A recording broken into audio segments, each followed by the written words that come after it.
Hello everyone.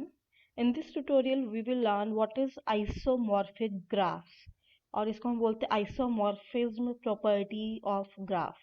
Now इसको start करने से पहले I have one question. ये हमारे पास two graphs given है G1 and G2.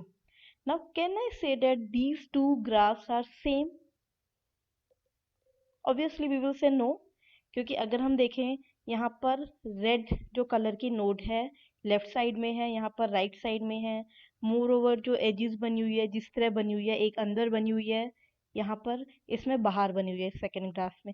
तो we will say no these two graphs are not same, right.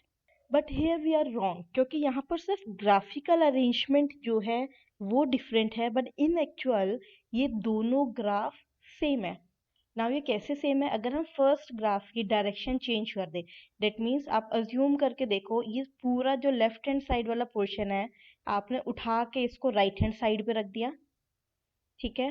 तो ये रेड और जो ब्लू है वो राइट साइड पे आ जाएगी. मोर ओवर जो बीच वाली एज है इसको उठा के बाहर की तरफ कर दिया, ठीक है. तो आपका ये वाला ग्राफ बन जाएगा. सिर्फ हमने उसके अरेंजमेंट को चेंज किया है, उनकी जो प्रॉपर्टीज है उसमें कोई चेंज नहीं है. जो नोड जिसके साथ कनेक्टेड है उसी के साथ कनेक्टेड है, right. So that is why I am saying that these two graphs are same. So I can say that same graph exist in multiple form. Isomorphism का मतलब यही है जहां मल्टीपल फॉर्म्स होती हैं. सो इसलिए हम इनको बोलते हैं आइसोमॉर्फिक ग्राफ्स. अब इसकी फॉर्मल डेफिनेशन देख लेते हैं. Two graphs G and G dash are said to be isomorphic graph if there exists a 1:1 mapping. अब वो मैपिंग किसके ऊपर होते हैं? वर्टिसेस के बीच में. Such that if UV is an edge of G, then FUV is an edge of G dash. मान लो ग्राफ G की वर्टिस है V, G डैश की वर्टिसेस है V डैश, ठीक है. तो हम इनके बीच में ऐसे मैपिंग कर लेंगे कि अगर G पर एक वर्टेक्स है विद नंबर 1 2 और G डैश पे वो वही सेम वर्टिसेस है विद नेम AB. अगर 1 2 के बीच में एक एज है तो AB के बीच में एज है. इस तरह करके हम 1:1 मैपिंग करते हैं. अब एग्जांपल के थ्रू देखते हैं कैसे करेंगे.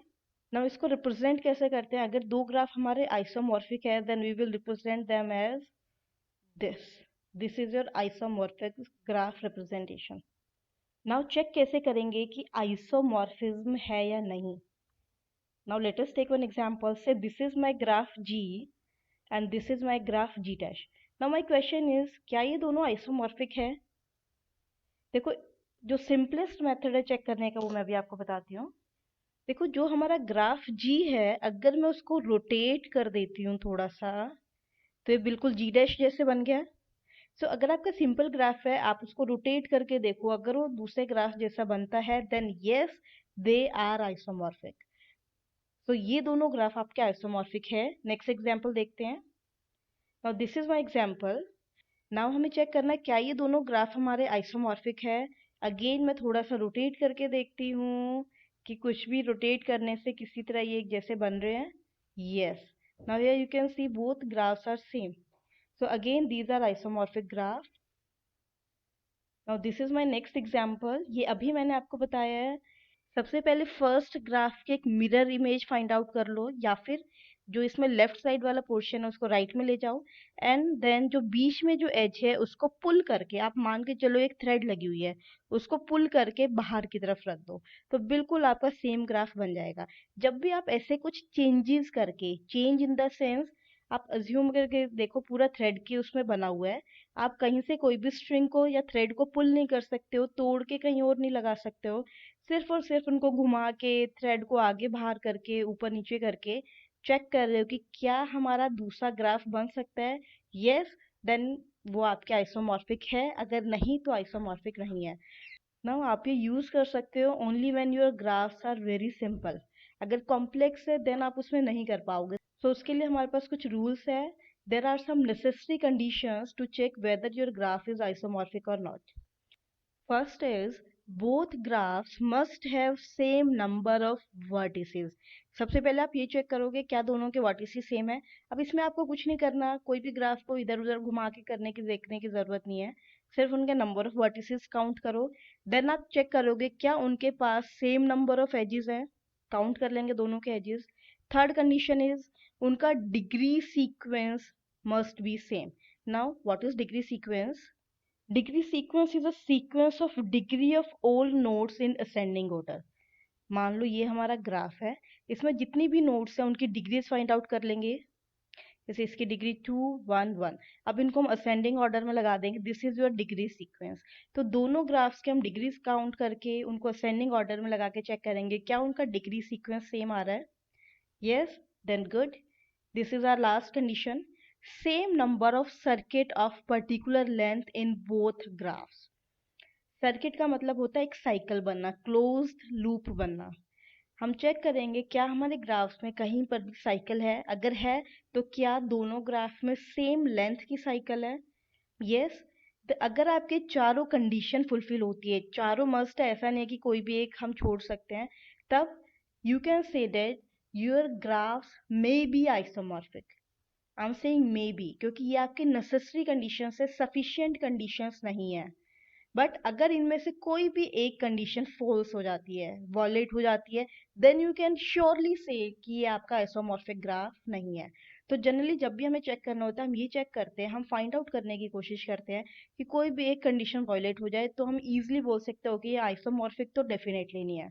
बट अगर ये सारी फुलफिल हो जाती है तब भी कुछ केसेस ऐसे होते हैं जो आइसोमॉर्फिक नहीं होते हैं बट स्टिल सारी कंडीशंस फुलफिल करते हैं।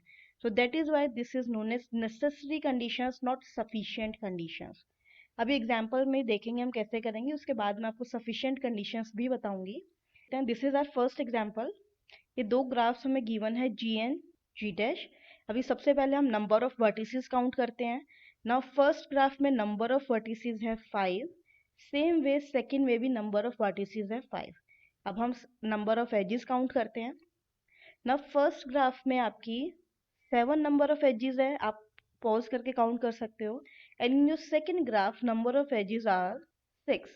नाउ आपको मिल गया है, ओके, फर्स्ट में 7 सेकंड में 6 दोनों सेम नहीं है, हमारी सेकंड कंडीशन फॉल्स हो गई है। जब भी कोई कंडीशन फॉल्स हो गई हम बोल सकते हैं ये आइसोमॉर्फिक नहीं है। आपको कुछ भी देखने की जरूरत नहीं है, सिर्फ काउंट करना है। नेक्स्ट एग्जाम्पल देखते हैं। Okay, this is our next example. Again सबसे पहले नंबर ऑफ वर्टिसेस काउंट कर लेंगे, दोनों में 4 है, क्लियर दिखाई दे रहा है। देन नंबर ऑफ एजेस को काउंट करेंगे। फर्स्ट में आपकी 5 एजेस है and second we have 4 edges. So again edges हमारी डिफरेंट है, सो अगेन ये आपके आइसोमॉर्फिक ग्राफ नहीं है। नेक्स्ट एग्जाम्पल देखते हैं। This is our next example. Now ये बहुत इंपॉर्टेंट एग्जाम्पल, इसको ध्यान से देखेंगे। फर्स्ट ग्राफ में हमारे नंबर ऑफ वर्टिसेस काउंट करेंगे, सेकंड में करेंगे। नाउ दोनों में नंबर ऑफ वर्टिसेस 6 है, सेम है, ओके, फर्स्ट कंडीशन हमारी फुलफिल हो गई है। सेकंड कंडीशन देखते हैं, number of edges. First graph में आपके पास 8 एजेस हैं, in second graph also you have 8 edges. So first condition भी सही है, सेकंड भी ठीक है। थर्ड कंडीशन क्या बोलती है? डिग्री सीक्वेंस चेक करना। अब हम सबकी डिग्री कंप्यूट करेंगे जितनी भी नोड्स हैं।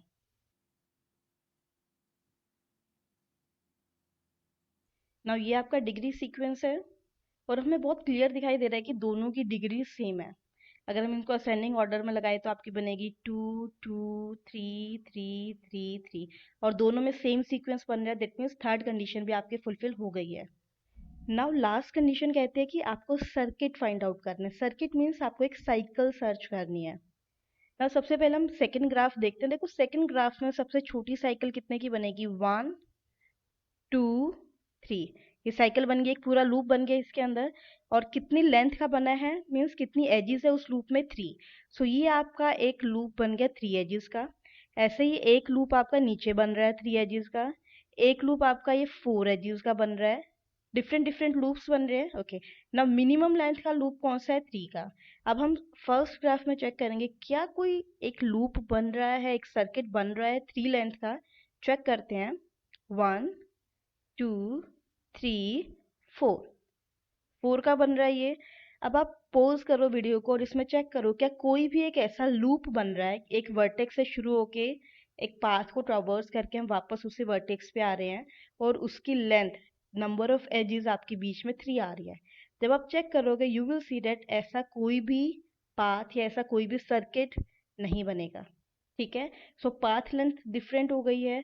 सो इससे हम बोल सकते हैं ये दोनों ग्राफ आइसोमॉर्फिक नहीं है, क्योंकि इसमें हमारी फोर्थ कंडीशन वॉलेट हो गई है, फोर्थ कंडीशन फुलफिल नहीं हुई है। फोर्थ कंडीशन कहती है कि दोनों में सेम लेंथ के सर्किट बनने चाहिए, जितने फर्स्ट में बन रहे हैं उतने ही सेकंड में बनने चाहिए। सो फर्स्ट में 3 लेंथ का कोई भी सर्किट नहीं है, बट सेकंड में है। तो यहाँ हम कह सकते हैं okay these two graphs are not isomorphic. तो ये थे कुछ एग्जाम्पल जो हमने नेसेसरी कंडीशन के थ्रू किए हैं। अब हम देखते हैं कि सफिशिएंट कंडीशंस कौन सी होती है। Sufficient conditions for isomorphism: two graphs are isomorphic if and only if their complement graphs are isomorphic. Now what is complement graph? एक एग्जांपल देखते हैं। So this is my graph with A, B, C. अब इस graph का complement कैसे find out करते हैं? जितने भी वर्टिसेस है सबसे पहले वो बना लो। अब कॉम्प्लीमेंट ये बोलता है कि जो एजेस फर्स्ट ग्राफ में नहीं है सिर्फ आपको वो सेकंड में लेनी है। जैसे ए और बी के बीच में एज है तो इस वाले में हम ए और बी के बीच में एज नहीं लेंगे। Same way here we have edge between B and C, second में नहीं लेंगे। नाउ ए और सी के बीच में कोई एज नहीं है तो हम सिर्फ ए और सी के बीच में लेंगे। This is G1, this is G2। So G2 is complement of G1। तो ऐसे हम कॉम्प्लीमेंट फाइंड आउट करते हैं। नाउ सफिशिएंट कंडीशन कहती है, आपने पहले वो चेक कर ली नेसेसरी कंडीशन। उसके बाद अगर ये कंडीशन फुलफिल होती है, अगर दोनों ग्राफ के अगर आप कॉम्प्लीमेंट फाइंड आउट करते हैं और उन दोनों के कॉम्प्लीमेंट आइसोमॉर्फिक है, देन वो ओरिजिनल ग्राफ भी आपके आइसोमॉर्फिक ग्राफ बनेंगे। और का मतलब है इनमें से आपको कोई भी एक कंडीशन फुलफिल करनी है। जब हमने नेसेसरी की थी तो चारों फुलफिल करनी है, इनमें से कोई भी एक अगर फुलफिल होती है then yes your graph is isomorphic. Second condition is if their adjacency matrices are same. Adjacency matrix हम कर चुके हैं, अगर वो सेम आती है दोनों की तब भी आपके ग्राफ आइसोमॉर्फिक है। And last condition is if their corresponding subgraphs obtained by deleting some vertices of one graph and their corresponding images in the other graph are isomorphic. अगर हमने फर्स्ट और सेकंड के कुछ सब ग्राफ बनाए और वो दोनों आइसोमॉर्फिक है, दोनों के सब ग्राफ अगर आइसोमॉर्फिक है then yes your original graphs are isomorphic. So these are some sufficient conditions, इनमें से कोई भी एक फुलफिल करनी है आपको। नेक्स्ट एग्जांपल देखते हैं। So these are two graphs. अब सबसे पहले नंबर ऑफ वर्टिसेस चेक करते हैं, दोनों में 4 है, सेम है। नंबर ऑफ एजेस चेक करेंगे, दोनों में 5 एजेस है, आप काउंट कर सकते हो। थर्ड हम चेक करेंगे दोनों का डिग्री सीक्वेंस, सबकी डिग्रीज आप नोट डाउन कर लो। नाउ दोनों का डिग्री सीक्वेंस सेम है 2 2 3 3, राइट। अब हम इसके अंदर चेक करेंगे साइकिल, पाथ लेंथ हमें निकालना है, सर्किट चेक करेंगे। सो देखो दोनों में मिनिमम लेंथ की साइकिल कौन सी बनेगी? 3 की। आप पोज करके चेक करोगे तो आपको सेम आंसर मिलेगा, 3 की बन रही है। तो चारों कंडीशन हमारे फुलफिल हो गई है जो नेसेसरी कंडीशन थी। नेक्स्ट हम चेक करेंगे हमारी सफिशिएंट कंडीशन। इसमें हम इन दोनों का कॉम्प्लीमेंट फाइंड आउट करने की कोशिश करेंगे। सबसे पहले चारों वर्टिसेस बना ली। अब फर्स्ट वाले ग्राफ में हम देखेंगे कि कौन कौन सी एजेस नहीं बनी हुई। सेम वर्टिसेस लिए हैं, सो फर्स्ट वर्टेक्स में ये वाली मिसिंग एक एज। ओके, सेम हम जो सेकंड ग्राफ है उसका कॉम्प्लीमेंट फाइंड आउट करेंगे। आप पोज करके आराम से बना के देख सकते हो। सो इस ग्राफ का कॉम्प्लीमेंट बनेगा ये, इस ग्राफ का कॉम्प्लीमेंट बनेगा ये। Now can I say that these two complements are isomorphic? Yes. इसमें आपको सिर्फ पोजीशन चेंज करनी है। अगर आप इन दोनों नोड्स की पोजीशन चेंज कर दोगे, आपको एज रिमूव नहीं करनी है, एज को एक थ्रेड मान के चलो उसको उठा के उधर रख दो, दोनों की पोजीशन चेंज कर दो, सेम ग्राफ बन जाएंगे। दैट मीन्स ये दोनों कॉम्प्लीमेंट आइसोमॉर्फिक है। अगर ये दोनों कॉम्प्लीमेंट आइसोमॉर्फिक है तो ओरिजिनल ग्राफ भी आपके आइसोमॉर्फिक है। So yes these two graphs are isomorphic graphs. तो ये थी सफिशिएंट कंडीशन के थ्रू हमने चेक कर लिया। वैसे जनरली नेसेसरी कंडीशन से हमारा हो जाता है, कुछ आपके स्पेशल केसेस होते हैं उसमें थोड़ा इशू आता है। सो आई होप आपको समझ आ गया जो मेन पॉइंट है इसके अंदर। नाउ नेक्स्ट आपकी दो प्रैक्टिस प्रॉब्लम्स है। ये आपकी फर्स्ट प्रॉब्लम है, इसके अंदर हमें 3 ग्राफ्स गिवन है G1 G2 G3। हमें चेक करना है क्या ये तीनों आइसोमॉर्फिक है। Okay, now just pause the video, try it yourself और at the end you will get yes these graphs are isomorphic। Next problem देखते हैं। This is our second problem. इसमें हमें दो ग्राफ गिवन है G1 एंड G2। हमें check करना है क्या वो आइसोमॉर्फिक है या नहीं। ओके, नेसेसरी कंडीशन से बहुत इजीली आप इसको सॉल्व कर सकते हो। जब आप चेक करोगे then you will find these two graphs are not isomorphic. बहुत अच्छा क्वेश्चन है ये। तो आई होप आपको समझ आ गया है और आपको राइट आंसर मिल रहा है। So that is all for today. If you have any doubt, you can ping me anytime. Thank you all for watching this.